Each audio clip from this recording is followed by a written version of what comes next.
साथियों नमस्कार, मैं दिनेश मेहर। और जैसा साथियों हम राजस्थान की संपूर्ण एग्जामों को ध्यान में रखते हुए राजस्थान हिस्ट्री एवं कला संस्कृति के वीडियो अपलोड कर रहे हैं। राजस्थान की कला संस्कृति में एक टॉपिक चल रहा था राजस्थान के प्रमुख लोक देवता, और लोक देवताओं में हमने सबसे पहले बारीकी अध्ययन किया था पंचपीरों का। अब ध्यान रखना साथियों, पंचपीरों के अलावा कंपटीशन के एग्जाम में अन्य लोक देवताओं से क्वेश्चन पूछे जाते हैं। राजस्थान में पंचपीरों के अलावा अन्य लोक देवता हुए थे, जैसे मल्लीनाथ है, टल्लीनाथ है, वीर तेजाजी है, उसके बाद जैसे देव बाबा है, देव नारायण जी है, डूंग जी जवार जी है, उसके बाद भूमिया बाबा है। इनके साथियों अन्य कंपटीशन के एग्जाम में यहाँ से क्वेश्चन पूछे जाते हैं। अब बात करते हैं साथियों कि आज हम जो चर्चा का विषय लेंगे, एक प्रमुख लोक देवता गुर्जर समाज या गुर्जर जाति का आराध्य देव विष्णु का अवतार तथा आयुर्वेद के ज्ञाता देव नारायण जी के बारे में हम विस्तृत रूप से क्या करेंगे आज चर्चा। देखो साथियों, देव नारायण जी से अब तक कंपटीशन के एग्जाम में 4-5 क्वेश्चन पूछे गए। जैसे एक क्वेश्चन ये पूछा गया है, राजस्थान का एकमात्र ऐसा कौन सा लोक देवता है जिनकी फड़ पर डाक टिकट जारी हुआ है? तो देव नारायण जी की फड़ पर 5 रुपए का डाक टिकट जारी हुआ है। 1992 में ये टिकट जारी हुआ है, राज्य सरकार के द्वारा जारी किया गया।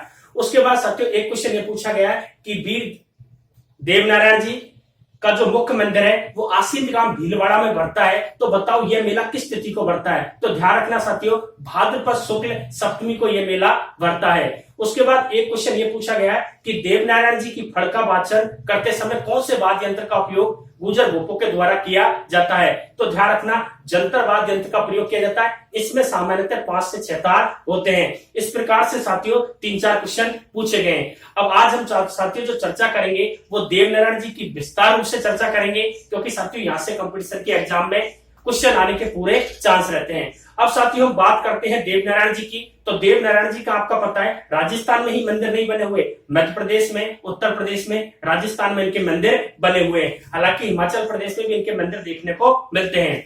उसके बाद साथियों हम बात करें कि राजस्थान में देव नारायण जी के मंदिर प्रमुख रूप से कहां पर बने हुए हैं, तो मैं साथियों आपको राजस्थान के मानचित्र में सबसे पहले ये देखते हैं कि देव नारायण जी के प्रमुख मंदिर तथा अन्य मंदिर कहां पर बने हुए हैं। क्योंकि साथियों इससे आपको यह पता लग जाएगा कि राजस्थान के मानचित्र में अजमेर में इनका एक मंदिर बना हुआ है, चित्तौड़ में एक मंदिर बना हुआ है, टोंक में एक मंदिर बना हुआ है, आसीन गांव भीलवाड़ा में एक मंदिर बना हुआ है, तो उसकी स्थिति पता लग जाएगी। देखो साथियों बात कर रहे हैं तो देव नारायण जी की, यहाँ पर साथियों बीचों बीच नागौर है, नागौर से जस्ट नीचे अजमेर है। अजमेर को आपको पता है क्या कहा जाता है? राजस्थान का हृदय। और अजमेर की स्थापना अजयराज चौहान ने की थी। उसके बाद जैसे साथियों अजमेर में भी इनका एक मंदिर बना, जस्ट नीचे आते हैं तो ध्यान रखना भीलवाड़ा। भीलवाड़ा को आपको पता है क्या कहा जाता है? राजस्थान की टेक्सटाइल सिटी कहा जाता है। और ध्यान रखना सबसे ज्यादा फड़ों का कार्य भीलवाड़ा में ही होता है। सायपुरा क्षेत्र जो माना जाता है भीलवाड़ा का जो सायपुरा क्षेत्र माना जाता है वो फड़ चित्रण के लिए माना जाता है। एक परिवार जिसका नाम है जोशी परिवार। उसके बाद साथियों एक जस्ट नीचे आते हैं चित्तौड़गढ़ में भी एक इनका मंदिर बना। जस्ट ऊपर जाते हैं तो टोंक। हम कह सकते हैं साथियों राजस्थान में देव नारायण जी के मंदिर कई जगह देखने को मिलते हैं। टोंक में आपको पता है एक देवधाम मंदिर है जो जोधपुरिया टोंक में है। उसके बाद साथियों भीलवाड़ा में आते हैं तो आसीन गांव में इनका मुख्य मंदिर है जो भीलवाड़ा में। उसके बाद साथियों चित्तौड़गढ़ में आते हैं तो यहाँ पर एक देव डोंगरी में इनका एक मंदिर बना हुआ है। उसके बाद साथियों हम बात करते हैं भीलवाड़ा के लिए हो चुका है, टोंक के लिए हो चुका। उसके बाद एक अजमेर में, ध्यान रखना अजमेर में एक इनका मंदिर बना हुआ है देवमाली नामक स्थान पर, वहां भी इनकी पूजा की जाती है। तो हम कह सकते हैं साथियों अजमेर भीलवाड़ा चित्तौड़गढ़, अजमेर भीलवाड़ा चित्तौड़गढ़ टोंक में देव नारायण जी के मंदिर देखने को मिलते हैं। अब साथियों हम बात करते हैं इनकी विस्तार रूप से कि देव नारायण जी से और किस प्रकार से क्वेश्चन पूछे जाएंगे। अब साथियों हम बात करते हैं सामान्य परिचय की, क्योंकि साथियों जब हम किसी पर्सनालिटी को या किसी लोक देवता को पढ़ते हैं तो उनका सामान्य परिचय पहले पढ़ा जाता है। देखो साथियों देव नारायण जी विष्णु के अवतार तथा आयुर्वेद के ज्ञाता गुर्जरों के आराध्य देव माने जाने वाले देव नारायण जी का सामान्य परिचय की बात करें तो इनका जन्म, पहला क्वेश्चन पुट ऑफ जन्म से होता है। तो ध्यान रखना साथियों इनका जन्म 1243 विक्रम संवत के अनुसार 1300 के आसपास, ध्यान रखना आसीन गांव भीलवाड़ा में हुआ था। अब साथियों इनका मुख्य जो जन्म हुआ था वो कहां पर हुआ है? आसीन भीलवाड़ा में हुआ है। और ध्यान रखना इनका जो मुख्य मेला है बढ़ता है वो आसीन गांव भीलवाड़ा बढ़ता है। यह मेला भाद्रपद शुक्ल सप्तमी को बढ़ता है। अब साथियों मैं आपको एक स्टोरी सुनाता हूं कि जैसे देवनारायण जी के पिता का नाम था साथियों सवाई भोज और इनकी माता का नाम था सीटू खटाणी। अब ध्यान रखना साथियों, एक भिनाय का एक शासक था, भिनाय अजमेर में पड़ता है, ध्यान रखना। भिनाय को आपको दो दृष्टि से याद रखना है। भिनाय का एक शासक था जिसका नाम था दुर्जन साल, और दुर्जन साल ने आपको पता है किससे युद्ध किया था? सवाई भोज से। सवाई भोज को वीर गति प्राप्त हो जाती है। यहां पर ध्यान रखना, इनकी जो देवनारायण जी की माता थी सीटू खटाणी, ये ध्यान रखना, जैसे अजमेर से आपको पता है मालवा की तरफ चली जाती है, और मालवा की तरफ जाते समय आपको पता है एक मालासेरी नामक जंगल, वो आसीन गांव भीलवाड़ा के पास पड़ता है। मैं दोबारा से बता रहा हूं साथियों कि दुर्जन साल और सवाई भोज के बीच एक युद्ध होता है। ये ध्यान रखना, ये युद्ध आपको पता है कहां होता है? अजमेर। और अजमेर में आपको पता है ये कौन सी जगह होता है? भिनाय में। वो भिनाय का शासक था। अब साथियों ध्यान रखना, ये युद्ध हो जाता है, इसमें सवाई भोज को वीर गति प्राप्त हो जाती है। सीटू खटाणी आपको पता है किधर बढ़ती है? मालवा की तरफ बढ़ती है। और आपको पता है मालासेरी के जंगल जो आसीन गांव भीलवाड़ा के पास पड़ते हैं, वहां पर आपको पता है सीटू खटाणी ने एक पुत्र को जन्म दिया, और उस पुत्र का नाम क्या था? देवनारायण। उस पुत्र का नाम क्या था? देवनारायण। आपको याद रखना है। तो हम कह सकते हैं साथियों, इनका सामान्य परिचय 1243 में इनका जन्म, और आपको पता विक्रम संवत के अनुसार 1300 में, ध्यान रखना, आसीन गांव भीलवाड़ा में इनका जन्म हुआ था। और ये किनकी कोख से जन्म हुआ था? सीटू खटाणी की कोख से इनका जन्म हुआ था। तो हम कह सकते हैं साथियों, अब इनके बात करते हैं सामान्य परिचय की। तो आपको पता है इनका जन्म जो हुआ था वो बगड़ापत वंश में हुआ था, और नाग वंशीय गुर्जर परिवार में इनका जन्म हुआ था।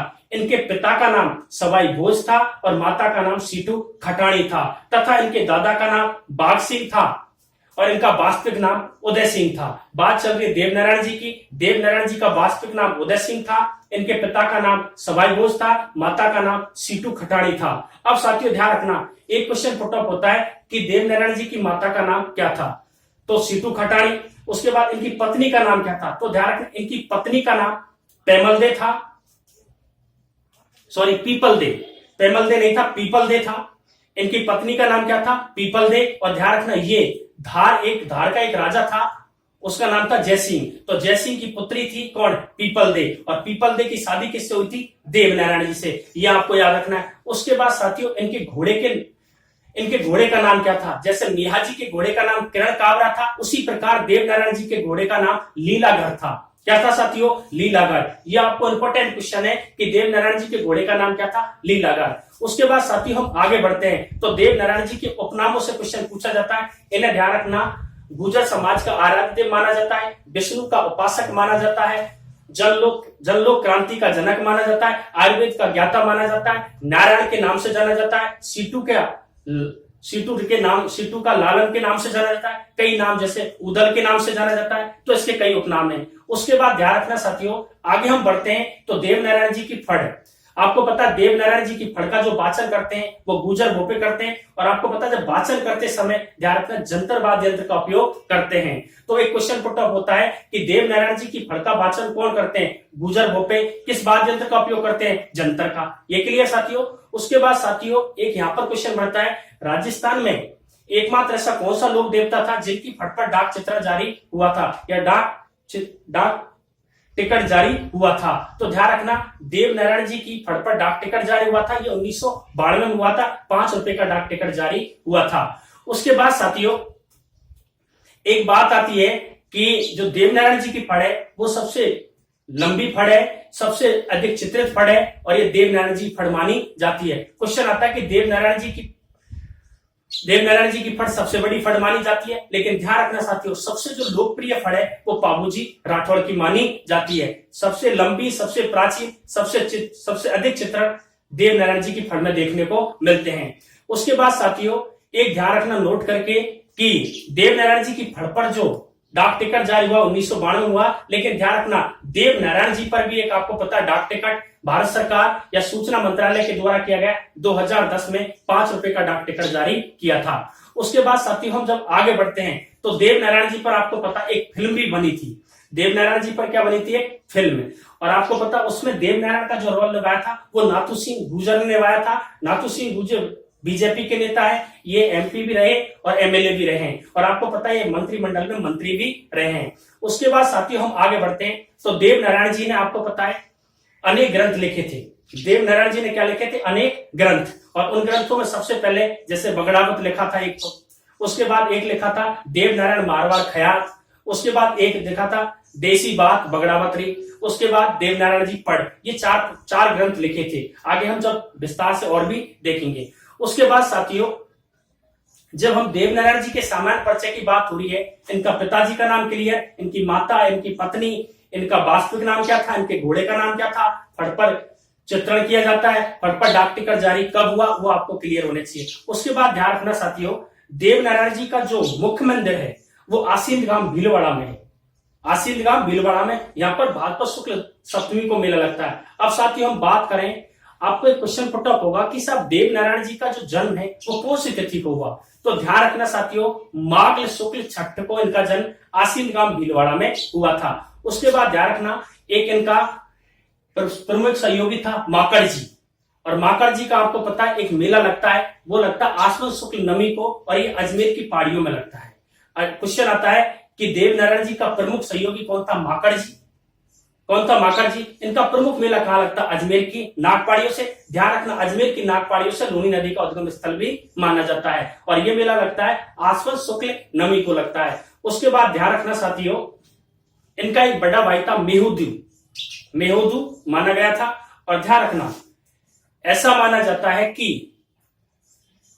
जो दुर्जन साल को पराजित किया था, आपको पता है पिताजी का बदला लेने के लिए देव नारायण जी ने, आपको पता है दुर्जन साल को क्या किया? पराजित किया था। और दुर्जन साल ने आपको पता है पराजित किया तो विनायक का जो शासक बनाया था, विनायक का जो शासक बनाया था वो मेहुदू को बनाया था। किसको बनाया था? मेहुदू को बनाया था, क्योंकि इनका बड़ा भाई था। उसके बाद साथियों हम अब इसके सामान्य मंदिरों की बात करें तो मैंने आपको बताया कि मंदिर प्रमुख रूप से अजमेर संभाग में 3 हैं, एक उदयपुर संभाग में। सबसे पहले उदयपुर संभाग के मंदिर की बात करें तो ध्यान रखना, उदयपुर संभाग में एक इनका मंदिर बना हुआ है चित्तौड़गढ़ में, और वो ध्यान रखना किस नाम से बना हुआ है? देव डूंगरी के नाम से बना हुआ है। देव डूंगरी में मंदिर बना हुआ है। ये इस मंदिर का निर्माण राणा सांगा ने करवाया था। तो ऐसा माना जाता है कि राणा सांगा का आराध्य देव देव नारायण जी को मानते हैं। उसके बाद साथियों इनका मुख्य मंदिर आसीन गांव भीलवाड़ा में।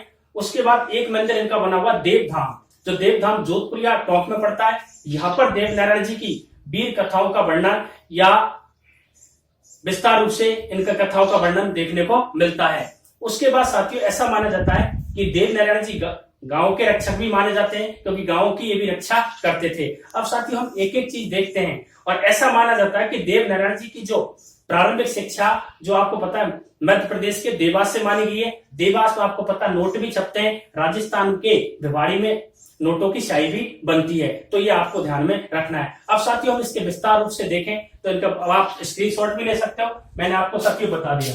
देखो बात हो रही है देव नारायण जी की। देव नारायण जी का जन्म 1243 में विक्रम संवत 1300 में, आपको बता बगड़ावत वंश में इनका जन्म हुआ। बगड़ावत वंश में जन्म हुआ। नागवंशीय गुर्जर परिवार में इनका जन्म। मालेसरी के निकट, मालेसरी के जंगलों के निकट आसीन गांव भीलवाड़ा में इनका जन्म हुआ। माघ शुक्ल छठ को इनका जन्म माना गया है। इनके पिता का नाम सवाई भोज था, माता का नाम सीतू खटाणी था, पत्नी का नाम पीपलदे था, दादा का नाम बाघ सिंह था। इनके घोड़े का नाम लीलागढ़ था, बचपन का नाम उदय सिंह था। इन्हें कई उपनामों से जाना जाता है। विष्णु का अवतार, आयुर्वेद का ज्ञाता, जन कल्याण की क्रांति, ईटा का श्याम, देव दरबार, उदल, नारायण जी, देवधनी, सीटू माता का लाल और त्रिलोकी का नाम। आपको एक बात याद रखनी है साथियों इसमें कि देव नारायण जी के जो मंदिर में कोई मूर्ति नहीं होती, बस एक ईंट होती है, और वो नीम की पत्तियों के माध्यम से उसकी पूजा करते हैं। हालांकि ऐसा माना जाता है कि देव नारायण जी की जो जन्म हुआ था माघ शुक्ल छठ को। इस दिन आपको पता है गुर्जर समाज के लोग अपना दूध नहीं जमाते और दूध को बेचते नहीं है, और देव नारायण जी पर जो प्रसाद चढ़ाते हैं वो खीर और चूरमा का चढ़ाते हैं। ये आपको थोड़ा सा याद रखना, हालांकि ऐसा क्वेश्चन कभी नहीं पूछा जाता। उसके बाद साथियों आगे बढ़ते हैं तो इनके उपनाम, इनकी शिक्षा देवास मध्य प्रदेश में हुई थी। मुख्य मंदिर आपको पता आसीन गांव भीलवाड़ा में बना हुआ है। भाद्रपद शुक्ल सप्तमी को इसको विशाल मेला लगता है। इसकी ईंट की पूजा की जाती है। नीम की पत्ती गौमूत्र का उपयोग होने के कारण से आयुर्वेद का ज्ञाता भी मानते हैं। देव नारायण जी की फड़ का वाचन आपको पता गुर्जर जाति के करते हैं। वाद्य जंत्र का उपयोग करते हैं। 1992 में 5 रुपए का टिकट जारी हुआ था। उसके बाद देवनारायण जी पर भारत सरकार ने या संचार मंत्रालय ने 2010 में 5 रुपए का डाक टिकट जारी किया था। इनके प्रमुख ग्रंथों की बात करें तो एक बगड़ावत है, एक देवनारायण मारवाड़ खयात है, एक देवजी फड़ है और एक है साथियों का बाद देवजी बगड़ावत जी की। उसके बाद देवनारायण जी पर एक फिल्म भी बनी थी, उसका आपको पता है, उसमें जो देवनारायण का रोल हुआ नाथू सिंह गुर्जर ने, जो एमएलए के एमपी और बीजेपी के रहे थे, बीजेपी पार्टी से थे, ध्यान रखना, ये मंत्रिमंडल में भी रहे थे। उसके बाद इनका सहयोगी माकड़ जी था, जो अजमेर की नागपाड़ियों में इनका विशाल मेला लगता है आश्रित शुक्ल नमी को। इनके बड़े भाई मेहंदू जी को विनायक के शासक जो का कौन था, अब आपको विनायक का शासक पता लग चुका है कौन था, दुर्जन साल। विनायक का शासक कौन, दुर्जन साल को पराजित किया था किसने, देवनारायण जी ने, और अपने बड़े भाई को विनायक का शासक बनाया था। ध्यान रखना साथियों, विनायक पर आपको क्वेश्चन बन सकता है, विनायक में पहली सहकारिता समिति बनी थी, लेकिन सहकारिता के लिए जो आंदोलन हुआ वो भरतपुर में या प्रारंभ माना जाता है, वो भरतपुर से माना जाता है। उसके बाद इसके मंदिरों की बात करें तो देवमाली ब्यावर अजमेर में, ऐसा माना जाता है साथियों कि देवमाली में उन्होंने अपने शरीर का त्याग किया था। तो यहाँ पर भी भाद्रपद शुक्ल सप्तमी को विशाल मेला लगता है। देवधाम जोधपुर या टॉक में यहाँ पर देवनारायण की शौर्य गाथाओं का वर्णन मिलता है। देवडूंगरी चित्तौड़ में इसका निर्माण राणा सांगा ने करवाया था। इस प्रकार से साथियों, जब आपका पूरा कंसेप्ट क्लियर रहेगा तो देवनारायण जी से क्वेश्चन, जैसे आरएस प्री या आरएस के मेन में तो क्वेश्चन ऐसा आएगा, आरएस मेन का क्वेश्चन बन गया कि देवनारायण जी की फड़ के बारे में 20 शब्दों में उत्तर लिखिए। आप लिख सकते हो देवनारायण जी की फड़ का वाचन कौन करते हैं, किस वाद्य यंत्र उपयोग किया जाता है, इस पर डाक टिकट कब जारी हुआ। ठीक है साथियों, अब आरएस प्री का अकॉर्डिंग निम्नलिखित में से देवनारायण जी के बारे में कौन सा कथन असत्य है। तो आपको जब पूरा कंसेप्ट क्लियर है तो आपको कोई दिक्कत नहीं आएगी। हालांकि राजस्थान पुलिस में सीधा ही क्वेश्चन पूछा जाता है और अन्य एग्जामों में सीधा क्वेश्चन पूछा जाता है कि एकमात्र ऐसा कौन सा लोक देवता था जिनकी फड़ सबसे लंबी है, तो देवनारायण जी का। देवनारायण जी की फड़ का वाचन करते हैं, किस वाद्य यंत्र का उपयोग करते हैं, जंतर का। अब साथियों ध्यान रखने के योग्य बात है कि गुर्जर समाज में दो ही आराध्य देव हुए, एक का नाम था देवनारायण जी और एक का नाम था देव बाबा। देव बाबा पर आपको थोड़ी सी जानकारी याद रखनी है। देव बाबा का जो जन्म हुआ था वो ध्यान रखना नंगला जहाज ब्याना भरतपुर जिले में हुआ था। इन्हें को ऐसा माना जाता है, इन्हें पशु चिकित्सक का देवता माना जाता है। इन्हें तो आयुर्वेद का चिकित्सक का, आयुर्वेद का ज्ञाता माना जाता है, उन्हें पशु चिकित्सक का क्वेश्चन है, पशु चिकित्सक देवता के रूप में किससे जाना जाता है, तो देव बाबा को माना जाता है। उसके बाद ध्यान रखना, देव बाबा का जो मेला लगता है वर्ष में 2 बार लगता है, एक तो चैत्र शुक्ल पंचमी को और एक भाद्रपद शुक्ल पंचमी को इसका मेला लगता है। ऐसा माना जाता है कि देव बाबा ने अपनी बहन का विवाह मृत्यु के बाद भरा था। उनकी बहन का नाम था अलादी। उनकी बहन का नाम क्या था, अलादी। उसके बाद देव बाबा का वाहन भैंसा या पाडा को माना जाता है। इस प्रकार से साथियों इन्हें ग्वालों का रक्षक, पशु चिकित्सक के रूप में माना जाता है। इस प्रकार से मैंने साथियों आपको देवनारायण जी और देव बाबा के बारे में सारी जानकारी अपडेट कर दी है। इसी प्रकार साथियों आप अच्छे से तैयारी करें, बारीकी से तैयारी करें। पढ़ना एक बार है और आप नौकरी, आपको पता, जल्दी से जल्दी आप अच्छे से अच्छे तैयारी करो, जल्दी से कंपटीशन में आप पास हो जाओ और अपना जॉब सीक्रेट करो। आज के लिए इतना ही। जय शिक्षा।